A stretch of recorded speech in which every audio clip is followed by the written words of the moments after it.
Given the success you had last week, have you considered putting the entire game plan in on Saturday morning?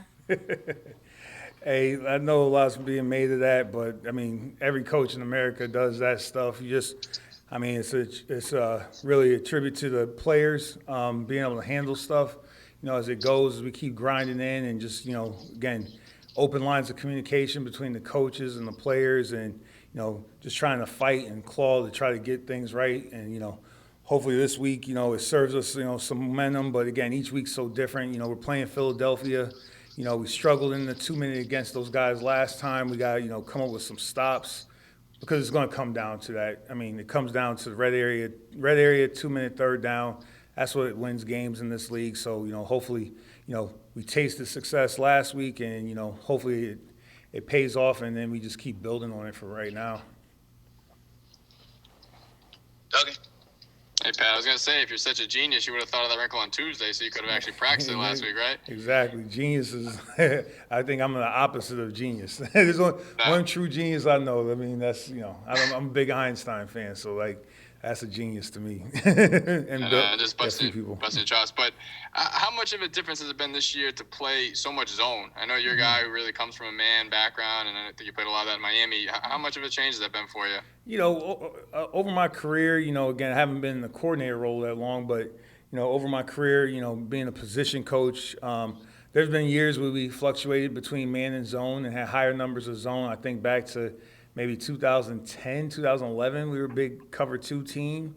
Then we went to cover 1, covers, our man stuff later on in a few years there. But, we fluctuated. Again, the main thing I could tell you about the system in terms of what we're trying to accomplish, we're going to do what's best for the players and what we think is best for that game. I mean, so, again, if it calls for man, some games we're going to play more man. And, then, we got to hold up and win our leverage, contest the balls, and then we got to get some rush. And then if we play zone, obviously we got to get our eyes on the quarterback, good breaks, punish underneath throws, defend the deep part of the field. So whatever we think is going to be best for the game, that's how we're going to play it. But, it's fluctuated over the years more so than you would think if you were to look at the numbers.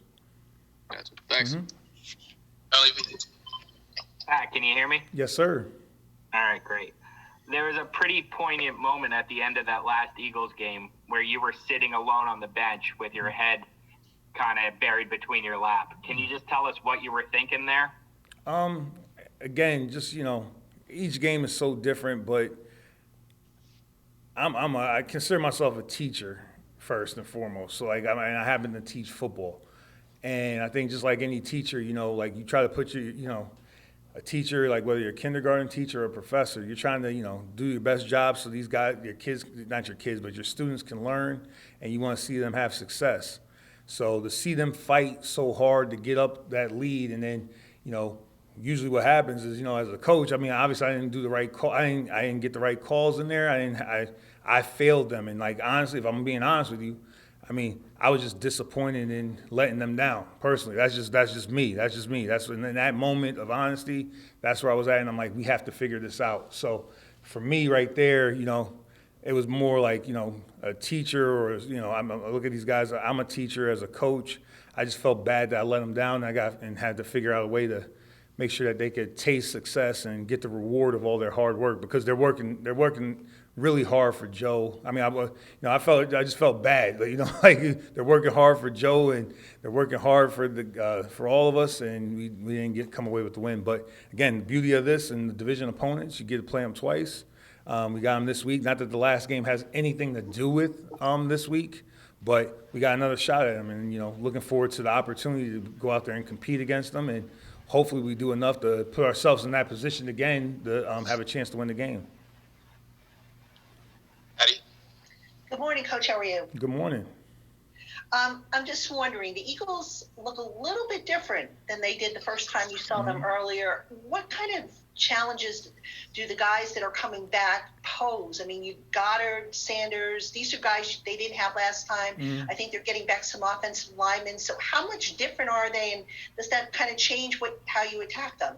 Well, you got to look at Philadelphia over the years. These guys, they get hit with injuries, and then whoever they put out there, they're pretty resilient. And when the guys come back, they have a high skill level. So you're talking about Sanders, Goddard. I mean, these are people with a high skill level throughout this league. So obviously, some of your focus has to go to them. And then on top of that, you have the emergence of the receivers, the quarterbacks who is dynamic. So now, as a defensive coach, you're looking at all those weapons, and you have to take a little bit of attention there, a little bit of attention there. So now your attention is getting spread out for all these players on top of the offensive line who can block. So it makes it more difficult. There's no question.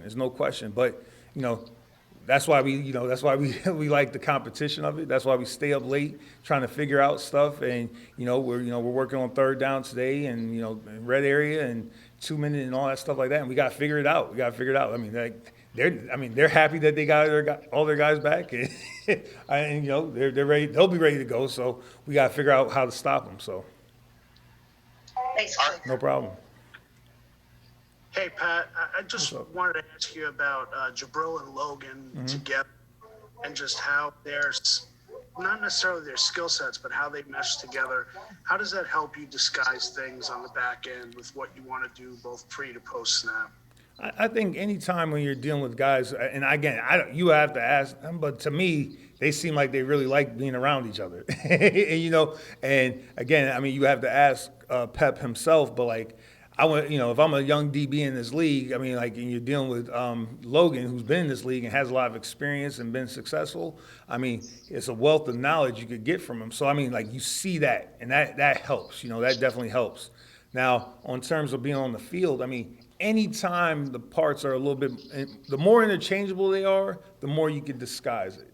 The more interchangeable they are, the more you can disguise it. So for me, as they're growing with one another and understand that, okay, I could do your job, you could do my job, and then now you start to play that game within the game, that's always a good thing. Again, you don't want to put somebody in harm's way because, okay, what I can do and what you can do is different. So, if I'm the post safety, then I'm going to have to play the post safeties. But, I like the fact that they're able to work with one another and be as interchangeable as possible as we keep growing this thing as we work through the season. Lombardo. Hey, Pat, how's it going, man? Good. Good. You talked earlier about kind of you felt like you guys let Joe Judge down in that Eagle game and kind of let them off the hook. I was speaking for myself. I spoke for myself. But I'm saying the evolution of your defense as a whole to slam the door on Washington twice last week and close them out twice. What does that speak to the evolution of you guys as a group to be able to pull that off? Again, it all comes back to the players. When we have success, it's the players. It's them, and usually if we're not successful, it's because it's something I could do better. So the success is because of the players. Guys made plays in big moments. And again, none of that matters this week, but you hope it builds some momentum for as you start going through the season. So again, you think about the guys who made the plays, Pep, Blake, Logan. Those are guys we rely upon to do their job and do it at a high level. And that's the positive there. They were able to do it at a high level when it counted and close the game out for us. But again, as we think about the Eagles now and all the weapons they have a great challenge in front of them. We as coaches have a great challenge in front of us, and we got to figure that out for this week. Thanks. Yep. We got time for one more. Pat Leonard. Hey, Pat, I jumped on late, so sorry if you were asked this already, but do you guys, as a defense and as a team, well, you can speak to the defense. Do you need a result this week, a victory, like winning your battle against the Eagles in a big division game like this, to validate a lot of the success and improvement that you guys have obviously made as a unit? Well, this is a production league, and the point of every week is to win the game. But I would say as of right now on Thursday and how we go about it and how we attack each day, we're trying to win today. So in terms of validation, I want to win today. I want to go out there at practice today and win our preparation on third down and win our preparation on 2 minute and get better at tackling in practice today and then keep building towards Sunday. So in terms of a validation point for the game to win, we need wins. That's what we do this for. If you're hungry for something as a football player, as a competitor, as a coach, you're hungry for wins. So, Yeah, when I say hungry, like when I talk to the guys, I'm talking about like a true hunger. Like I need to eat. That's why, I want to win. But again, we're going to do what we got to do today to win today, and then hopefully, if we keep stacking the days, we put ourselves in a position on Sunday if we come out and perform to put ourselves in a position to possibly win. But who knows how it's going to go? But we're going to prepare to be able to put ourselves in the best position as possible.